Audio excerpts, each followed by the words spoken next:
जो ईचिंग की समस्या है प्रेगनेंसी के अंदर, आखिर इससे हमें निजात कैसे मिल सकती है? हे गाइस, अगर सेम सिचुएशन आपके साथ है, शरीर के 3 अंगों को मैं हाइलाइट करूंगी। प्रेगनेंसी में पेट का ऊपरी हिस्सा जिसमें बहुत ज़्यादा खुजली या इचिंग आती है, आपको आपके पैरों में भी ये समस्या होना, साथ ही साथ में जिन अंगों से आप बच्चे को दूध पिलाओगे उसमें भी ये बदलाव देखना, बहुत खुजली आना, क्यों होती है ये चीज़ें और इसे हम ठीक कैसे कर सकते हैं। ओल्ड वाइफ्स बताती हैं कि अगर महिला के शरीर में ये जो लक्षण है चुनिंदा दिख रहे हैं, इसका संकेत क्या है? तो चलिए डिटेल जानेंगे।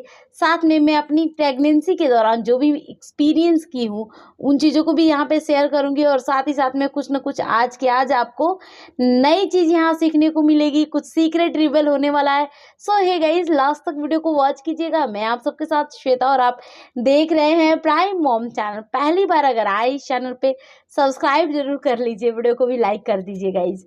यहाँ बात करते हैं आखिर हमें शरीर के अंगों में खुजली क्यों होती है। सबसे बड़ी बात ये हार्मोन्स की वजह से होती है। चलिए, हमारा फर्स्ट बॉडी पार्ट होने वाला है पेट का ऊपरी परत। यहाँ कुछ तस्वीरें लगा रही हूँ जिससे आप ये अंदाज़ा लगा सकती हैं कि प्रेगनेंसी के अंदर पेट का जो हालत है खुजली होने की वजह से पूरे स्ट्रेस मार्क्स पेट के ऊपर आ जाते हैं। हमारे जो नेल्स होते हैं, हम नेल्स से ही अपने खुजलाना शुरू कर देते हैं। कुछ महिलाएं कंघी लेती हैं, कॉम्ब लेती हैं, जिससे बाल हम करते हैं कॉम्ब, उससे करना या कुछ भी वैसी चीज़ें जिससे मतलब कि थोड़ा सा राहत मिले। गाइज, प्रेगनेंसी में जितना ज़्यादा आप पेट के ऊपर खुजली करोगे उतनी ज़्यादा स्ट्रेस मार्क्स की चांसेस बढ़ती हैं और ये सभी के अंदर होती है।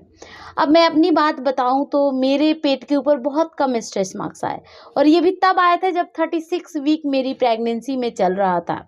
ऐसा क्यों हुआ? ऐसा मैंने आखिर क्या किया? बहुत सिंपल सी बात है। एक दिन के अंदर 5, 6 या 7 बार आप पेट के ऊपर मॉइस्चराइज़र लगाइए या ओलिव ऑयल लगाइए या नारियल तेल लगाइए या फिर सरसों का तेल लगाइए। जो भी तेल आपको पसंद है, प्रेगनेंसी में जिसकी खुशबू अच्छी लगती है उसे आप अप्लाई कीजिए हमेशा। मतलब कि मेरा टेक्निक ये था कि मैंने एक नारियल तेल का डब्बा बाथरूम में रख लिया था, यानी कि नहाने जाती थी तब मैं लगा लेती थी। एक टाइम का हो गया, एक जहाँ मेकअप करते हैं ड्रेसिंग सीधा जहाँ तैयार होते हैं, एक जहाँ टीवी के पास, ऐसे ही करके 3-4 आप फैला दो सारे जगह, क्योंकि पूरी प्रेगनेंसी आपको पेट के ऊपर लगानी होती है। और ऐसे अगर आप कभी आलस भी नहीं करोगे, जहाँ रहोगे वहीं आपको अपना जो भी मैंने नारियल तेल लगाया था वही मुझे मिल जाता था। छोटी वाली डब्बी मैंने ढेर सारी ले रखी थी, जिस वजह से पेट का जो स्किन है वो सॉफ्ट रहता है और आपको खुजली कम होती है। और अगर कभी खुजली होती है तो इस हिसाब से सहलाइए, तभी आपके पेट बचेंगे। नहीं तो पेट के ऊपर बहुत सारे स्ट्रेच मार्क्स आएंगे और ये कभी भी नहीं जाते हैं। चाहे इसके लिए कितने सारे प्रोडक्ट्स के रिव्यू बहुत सारी महिलाओं ने किया है, मैंने भी कुछ प्रोडक्ट्स के लिए बताए हैं, लेकिन 100% किसी से कुछ नहीं जाते। ये दाग लगभग ऐसे ही रहेंगे, थोड़े बहुत उम्र के साथ फेड हो सकते हैं, ये दाग हल्के पड़ सकते हैं, लेकिन स्ट्रेच मार्क्स परमानेंट होती है ये चीज़ें। अब बात करते हैं पैरों को लेकर। पैरों में बहुत ज़्यादा खुजली की समस्या होना।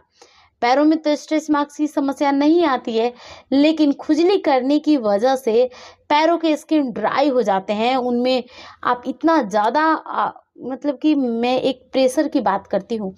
पेट पे आप अगर आप खुजली कर रहे हो तो लाइट प्रेशर होगा, लेकिन पैर पे करोगे ना तो आपकी खुजली का प्रेशर बढ़ जाता है। जिस हिसाब से उस पर दाने आना, दानों में मतलब कि अगला प्रोसेस होना, दाने आ गए, फिर खुजली कर रहे, फिर ब्लड आ रहा है, फिर पानी आ रहा है, ऐसे ऐसे करके मतलब कि चीज़ें बिगड़ सी जाती हैं। जिन अंगों से दूध पिलाओगे उनमें भी एक खुजली की समस्या होना, ये हार्मोन्स की वजह से होती है।